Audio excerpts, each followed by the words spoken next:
So before I officially begin my talk, can I please request everyone to get up?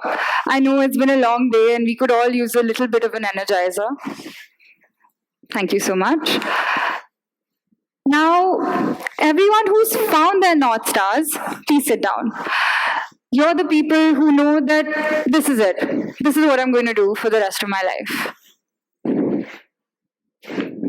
Okay, so a lot of people still standing. So for those of you who have not found your North Star yet, please sit down if you've tried something new in the last week. Could be a new recipe, a new genre of film, or even a new route to work. Please sit down if you've ever gotten curious about something and instantly Googled it. So I'm glad that most of you are sitting down, but for the people who haven't, I hope that by the time I finish this talk, you do find a reason to sit down. Hi everyone, my name is Sifti Kaur. I'm in grade 12 and I'm still searching for my North Star. I don't think it's expected out of us teenagers to find our passion, our drive, our ikigai, the reason we wake up in the morning. But what's the harm in trying? So that's what I've done. From trying to learn 7 languages to doing courses on forensic science, from wanting to become an author to a commodity trader, from learning Kathak to playing cricket, I've never stopped myself from trying new things. Because what if? What if the next thing will be my North Star? And I confess, many things along the line have not been my North Star, but they've always taught me something new about myself. For example, I may not have a bowler's arm, but I do have a way with words. So now there are 2 paths we can take. The one at the bottom is the one that most people end up taking. It's a straight line to a fixed destination. You set a goal, you work towards it, and all new avenues are shut down because they're distractions.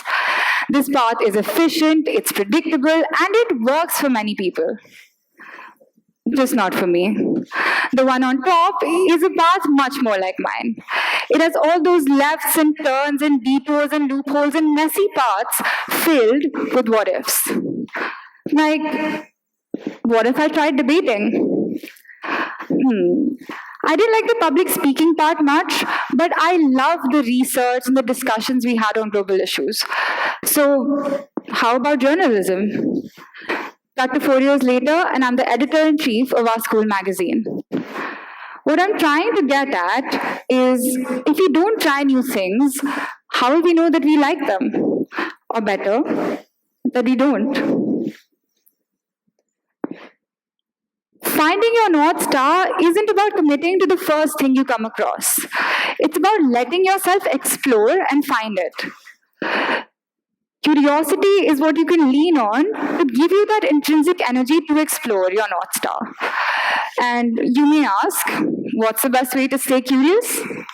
Well, simply ask yourself, what if?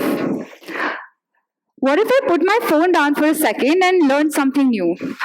Is what I said to myself when I had exhausted my Instagram feed not once but thrice in the middle of my summer break. After a little digging, a little poking around, I ended up spending hours with my grandmother learning how to knit.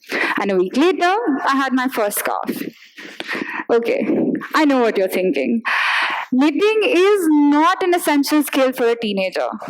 She would be much better off working on her college essays or preparing for her SATs or doing anything that will help her in the future. But why? Why do we have to justify every action with a tangible outcome? Why can't we do things simply because we want to? Is that not a valid reason? Why can't the outcome simply be enjoying yourself, spending time with your loved ones, or learning something new? While I knit, which can go on for hours, I often listen to podcasts. And these podcasts are about everything, all the way from material science to the theories of Thoreau.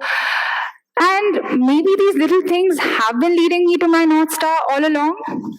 Because while I'd always had a passion for economics, the idea of becoming a commodity trader came to me through a Freakonomics podcast, which led me to a book, and it all began from there. So maybe these little things are leading me to where I'm meant to be. Another myth that I would like to bust while I'm on this stage is one that I myself had for a really long time. It's about passion.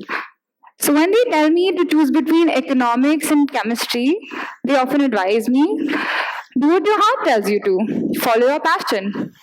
When I read my fortune cookie after I finish my Chinese takeout, it tells me, do what your heart tells you to, follow your passion. Quite vague, isn't it?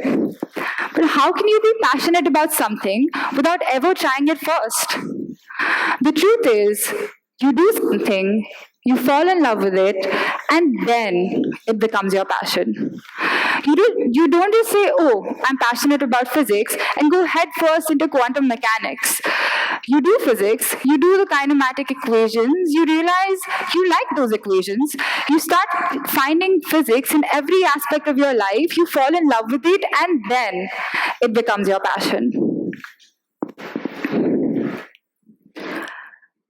But of course, if you keep playing with the idea of what if, often you realize that maybe those long equations aren't for you, and you leave them for something else. Every project you leave, every interest you abandon, people are bound to call you a quitter or fickle-minded. She just doesn't stick to one thing. I remember when I left coding.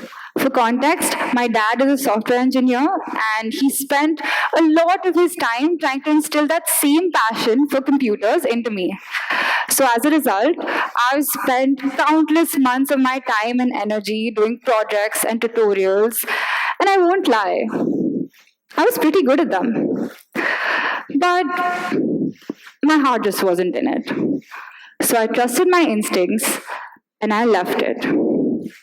Mind you, I took those skills along with me, I just decided not to pursue them.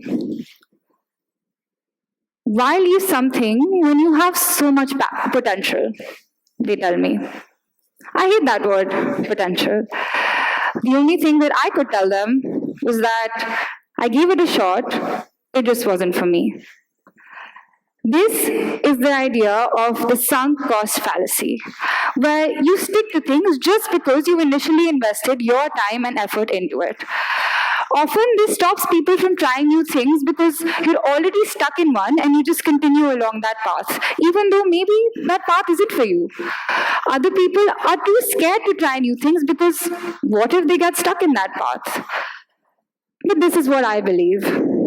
The regret of not doing something is always worse than the regret of doing it and failing. So don't be afraid of being called a quitter or the sunk cost fallacy stop you from exploring your horizons. Because every hobby you drop is a new experience you gain. And all of these little things come together, the pieces of the puzzle that shape your North Star.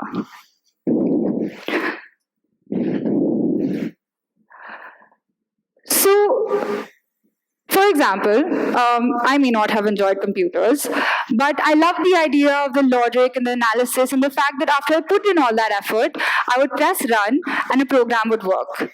And that is exactly what drew me to chemistry. Because answering every question was like putting different pieces of a puzzle together, or the rules or the exceptions, to come to that right answer. So, if I could leave you with just one thing today, it would be this. Don't close doors you haven't opened yet. Finding your North Star isn't going to come to you. You have to actively search for it. And how do you do that? You do that by staying curious, by trying everything under the sun and doing things simply because you want to. Every fleeting interest, every new experience is a step forward to finding your North Star. Remember, at the start of this talk, I asked all of you to stand up. Well, I hope that the next time someone asks you those questions, you have many reasons to sit down. Thank you so much.